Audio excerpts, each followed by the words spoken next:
Imagine you had plans to visit American Samoa. Think you're going to spend maybe a few weeks, maybe a month, 2 months, maybe 3 months, but you end up staying 1 full year. Well, that person is me. 2024 has been one of the wildest, most unexpected years of my life. And guess what? 11 of those months were spent in American Samoa. What was supposed to be about 3 to 4 to 5 months is now looking to be, at the time of recording, almost a full year. Now it's 2025 and I want to take the time to reflect back while I prepare for the onward voyage around the Pacific via One Ocean, One People. Why exactly I've been here so long. But in the end, it has actually turned out to be more important than I thought for my onward trip around the Pacific. So without further ado, here we go.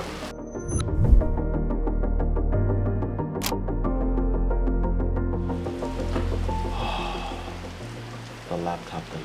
So going back February 2024, prior to arriving in American Samoa, I was in the middle of publishing my first documentary, Living Like a Hawaiian.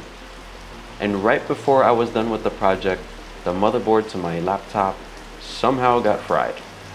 I brought it to Apple and they were happy to repair it, but it wouldn't be done until after I arrived in American Samoa. And mind you, all the flights for the following weeks were all full. So my only option was to come to American Samoa and have my laptop shipped. The only problem was the laptop would be sent ground.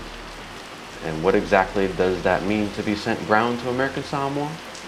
That means it took the boat trip from Honolulu to California, and it took the boat trip from California to Pago Pago. It was like a few weeks where I went to the post office here and I kept asking, oh, what's the turnaround time? Because I kept seeing this for weeks to months. And the most heart-wrenching news I got, it would take 4 to 5 months to get here. Now the first few weeks in American Samoa was all good, but once I started capturing the islands, I was without a laptop.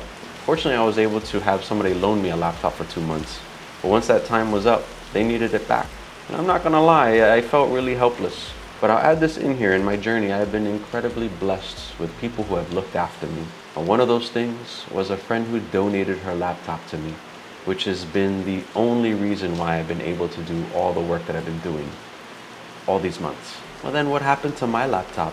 Well, it arrived in Pago Pago 6 months later, in September. You know, the biggest challenge to that journey was not having any closure on something I'm just waiting on. You know, I wanted to move on to other Pacific Islands, I wanted to move on to other things. But once I got the laptop back, I realized that waiting on it allowed me to take more time in American Samoa and pay attention to more details that I probably would have missed out on. So in other words, my laptop dilemma was part of the voyage. Because around August, I had seen a trajectory of storytelling, stories that I've captured and interviews I've done across Tutuila and Manua, and that I slowly seen visions of a potential documentary style project come together and come to life. So in August, I decided to commit to this project and put it together. Finally, after 20 years, I made it. Now, if I could be honest, I have gone through some heavy challenges and hurdles on certain things to fall into place to capture everything that I dreamed of capturing. Let me remind you, I've been wanting to come here since I was 15 years old.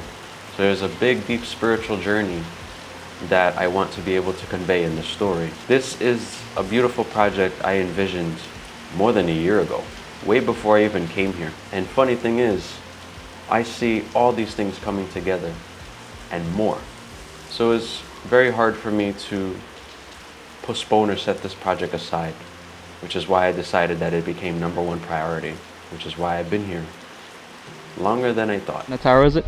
This tower in American Samoa. At the time of recording this, the project is still in the works with a few things that I need to capture in order for it to be completed. Just like living like a Hawaiian, it is very complicated, very complex. As I'm weaving 9 different interviews along with my journey to American Samoa. But like everything I'm doing in the Pacific, this is very much a passion project. And as far as getting it done, all I can do is my best.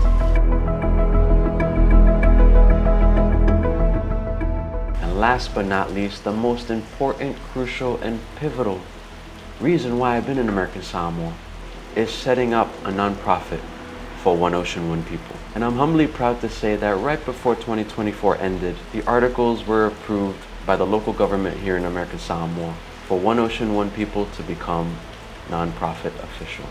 Now, why is this so important to my journeying around the Pacific, including American Samoa? For the past 2 years, I've been working tirelessly, applying for grants that apply to my storytelling initiatives around the Pacific. If I could be quite frank, a lot of these opportunities fell through with a number of rejections along the way. As I progressed in American Samoa, despite being blessed with a number of donations via my GoFundMe, and the more I realized my visions were growing bigger and bigger, and my capabilities were getting smaller and smaller, I realized that I could not do this alone. I have so much support from people across the Pacific. When I say I can't do this alone, there are deeper levels of work that I really need help with. And a nonprofit is going to be the backbone of that.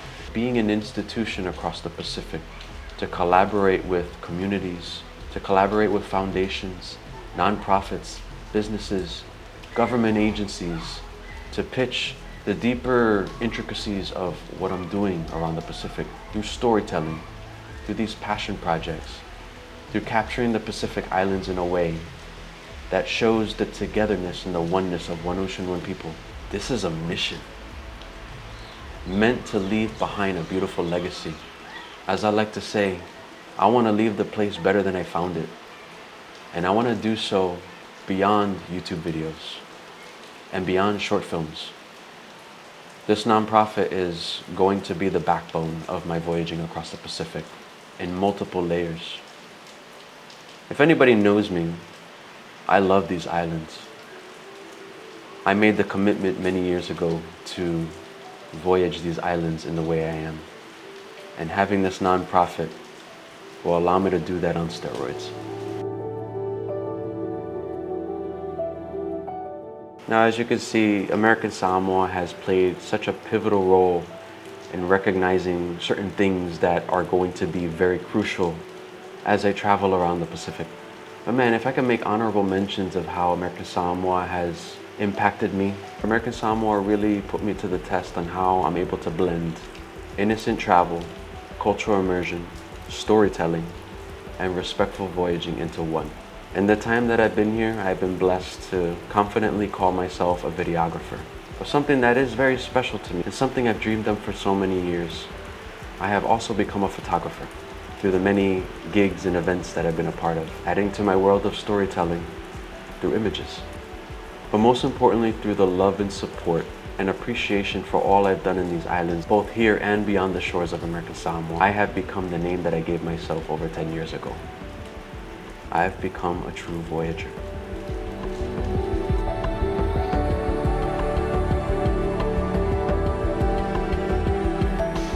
So the question comes down to, when do I leave American Samoa?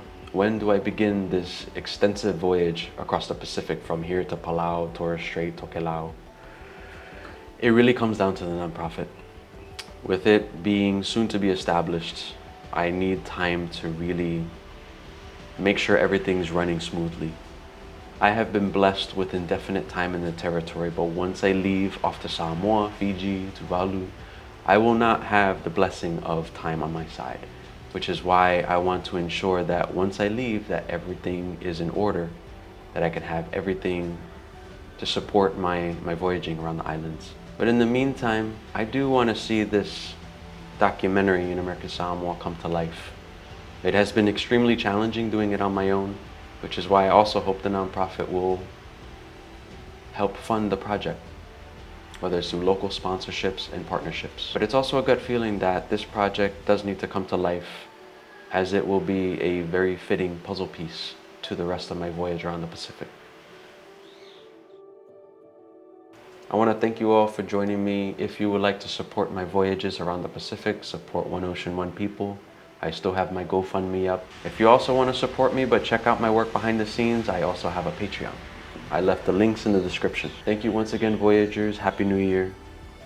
Stay tuned.